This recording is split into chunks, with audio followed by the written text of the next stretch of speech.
Eto pa mga bossing ko, ang paminta at ganoon din po mga bossing ko, ang bigas.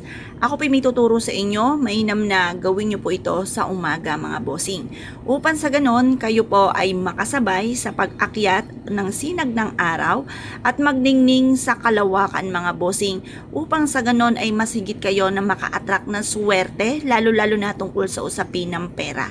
Pero syempre mga bossing ko, lagi nyo po tatandaan, ang mga pampaswerte ay isang kap lamang para tayo maging matagumpay. Ang numero 1 po niyan ay sipag at tiyaga. At ikaw po ay huwag makakalimot magdasal para wala ka ng pagkukulang, sabayan nyo pa ito ng pampaswerte para maitaboy ang mga kamalasan.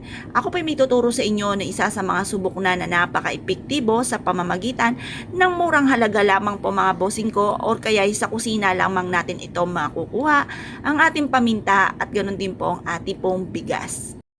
Ngayon pa mga bossing, harap ka na sa gawin silangan ng mga bandang 6:30 alas 7 at ito po yung matatapos mga bossing ko hanggang alas 8 lamang po ng umaga.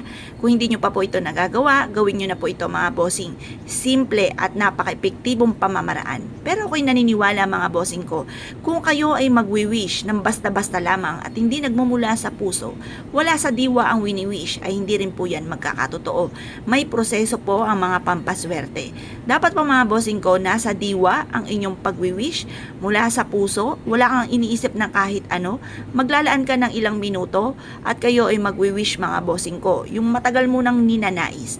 Halimbawa po mga bossing ko, magkaroon ako ng malaking bahay.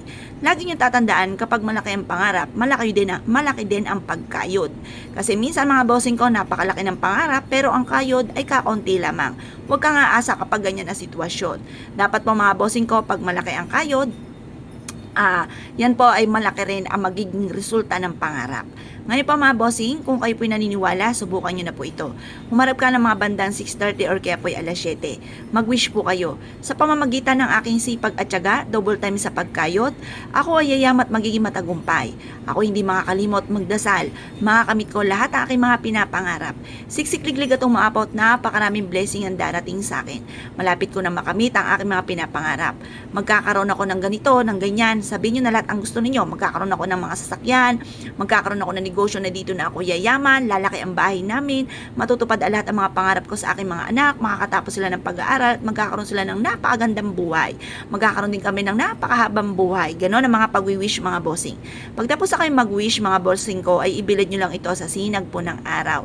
Pagsaluin nyo po ito mga bossing. At pagkatapos, ilagay nyo po ito mga bossing ko sa isang pouch na kulay pula, or kaya po mga bossing ko, ilagay nyo po ito sa likod ng pintuan ng main door, or isabit nyo po sa may pintuan ng main door, or kaya po ay ilagay nyo po ito sa inyo pong bag, or kaya po ay sa inyo pong pitaka. Ang dulot nito ay napakaswerte. Kung ikaw po hindi pa nakagawa ng ganito, hindi pa hulan lahat mga bossing, huwag ka na magpatumpik-tumpik pa. Subukan nyo po ito at proven po ito na napakaswerte. Kaya kung kayo pininiwala at nais po itong gawin, ay siya mga bossing, good luck po sa inyo po lahat!